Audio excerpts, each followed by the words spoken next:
Hey guys, welcome back to my channel. This is Pratiksha. In today's video, I am going to talking about कि आप कैसे अपना speed increase कर सकते हो क्वांट में। उससे पहले हम स्टार्ट करते हैं। सबसे पहले फ्रैक्शन वैल्यू, जो कि बहुत ही इंपॉर्टेंट है। तो ये कुछ फ्रैक्शंस वैल्यूज़ है जो कि आपको पूरा याद रहना चाहिए। तो आप क्या कर सकते हो कि एक कॉपी ले लो, उसमें ये सारे वैल्यूज़ राइट डाउन कर दो। आप यहाँ से भी पॉज करके देख सकते हो, या फिर यूट्यूब में भी आपको बहुत सारे वीडियोज़ मिलेंगे फ्रैक्शन वैल्यूज़ के ऊपर।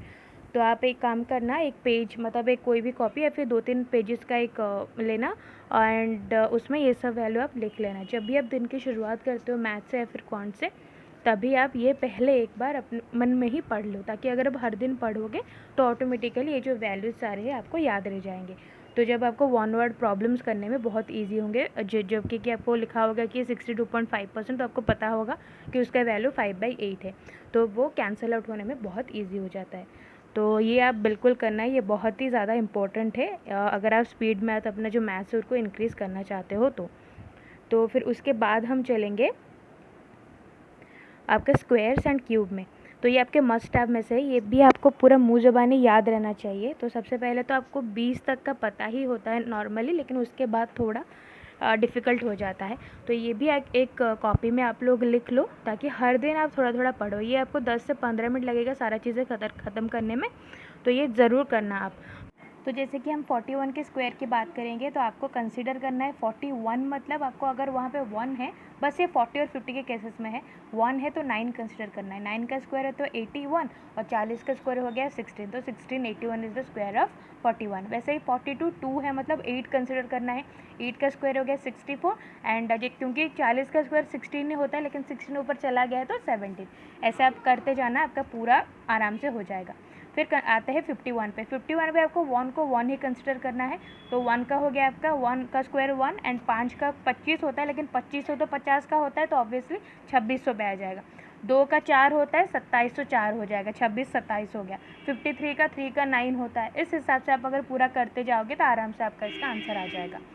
तो ये था टोटल आपका जितना भी स्क्वायर्स टेबल है, आपको इतना याद रखने हैं स्क्वायर्स में। स्क्वायर्स में आपको याद रखना है ऑलमोस्ट अराउंड 60 तक आप स्क्वायर याद रखना, ठीक है। आप नॉर्मली 40 तक की याद रखना, 40 से 60 आप ऐसे ही निकाल सकते हो। फिर क्यूब में आएंगे तो आपको 20 तक क्यूब याद रहना बहुत ज़रूरी है, क्योंकि इसी के अंदर आता है, इससे बाहर नहीं आता सिंप्लीफिकेशन में। सिंप्लीफिकेशन में आपको क्यूब की रिक्वायरमेंट होती है, या फिर आपका मेंसुरेशन में होता है, इन दोनों में होता है। तो बस क्यूब इतना तक याद रखना। उसके बाद आपका आता है टेबल्स। टेबल्स पे आपको 12 से लेकर 30। 12 क्यों लिखा है? क्योंकि नॉर्मली 11 तक सबको याद रहता है। तो 12 से लेकर 30 तक का जो भी टेबल है उसको आप पूरा याद रखना, हर दिन पढ़ लेना थोड़ा थोड़ा, ये ऑटोमेटिकली हो जाएगा। तो अभी हम आते हैं क्वाड्रेटिक के कुछ ट्रिक्स पे, जो कि आपके बहुत टाइम सेव करने वाले हैं, जैसे कि मैं फॉलो करती हूँ। मतलब इस बहुत लोगों ने मुझे कहा भी था कि आप कैसे करती हो, तो इसीलिए देखिए मैं यहाँ पे एक टेबल बना रही हूँ।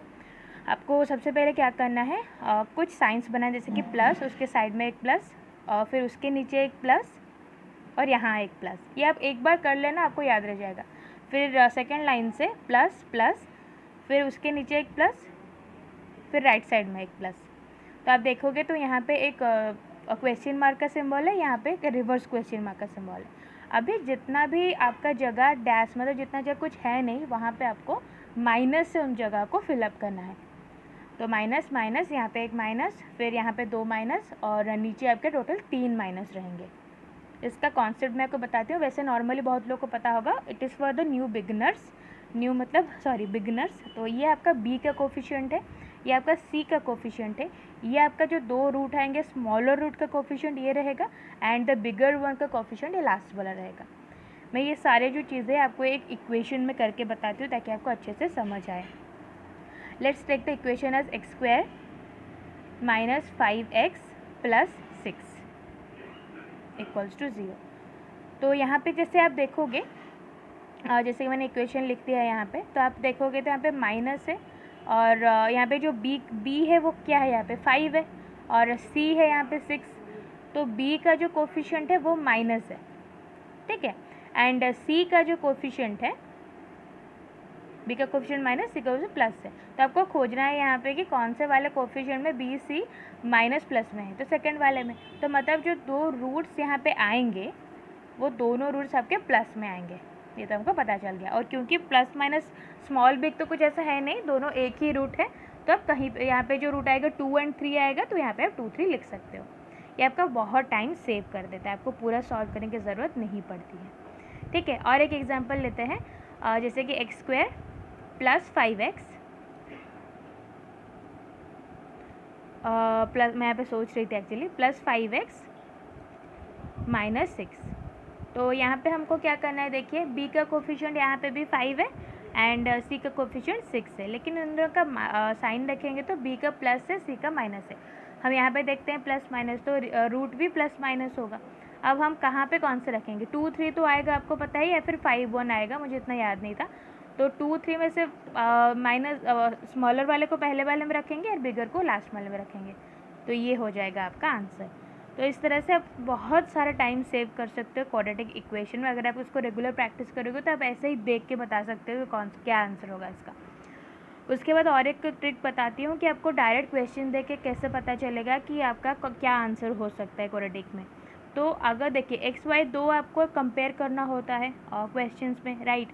तो उसमें अगर मान लो कि एक्स का वैल्यू जो आता है वो प्लस माइनस में आता है एंड वाई का वैल्यू आता है प्लस माइनस में, तो इन चीज़ों में आपको पता ही है कि ये नो रिलेशन होगा, क्योंकि ऑब्वियस सी बात है प्लस माइनस के माइनस के साथ कंपेयर होगा तो ज़्यादा हो जाएगा, फिर माइनस ऊपर वाला माइनस नीचे वाले प्लस के साथ कंपेयर होगा तो वो उससे कम होगा, तो कोई रिलेशन नहीं बन रहा है एक्स वाई के अंदर, तो इसीलिए हमारा नो रिलेशन आ रहा है। और ये हम कैसे पता कर सकते हैं, देखिए जब भी आपको एक क्वेश्चन दिया गया हो वहाँ से देख के डायरेक्टली आप ये बता सकते हो कि नो रिलेशनशिप उसका आंसर होगा। सो हम उसका एक एग्जाम्पल लेके मैं आपको बताती हूँ। तो यहाँ पे मैं इक्वेशन लिख रही हूँ एक छोटा सा। तो देखिए जैसे कि अगर मान लो कि मैंने लिखा है यहाँ पे वही वाला इक्वेशन लिखते हैं, x square plus 5x minus 6 equals to 0, और एक हमने लिखा वाई स्क्वायर प्लस 7y, यहाँ पे मैंने x लिख दिया सॉरी, माइनस 10 इक्वल्स टू 0। यहाँ पे भी जो रूट आएंगे वो प्लस माइनस में आएगा, मैंने आपको ऊपर बताया, यहाँ पे भी प्लस माइनस, तो इन दिस केस आपका नो रिलेशनशिप। तो ऐसे अगर फॉर्मेट में आपका क्वेश्चन बन रहा हो तो वहाँ पे आपका नो रिलेशन आएगा, आप कोई भी सॉल्व करने की ज़रूरत नहीं है। So I hope you like the video, please subscribe to my channel.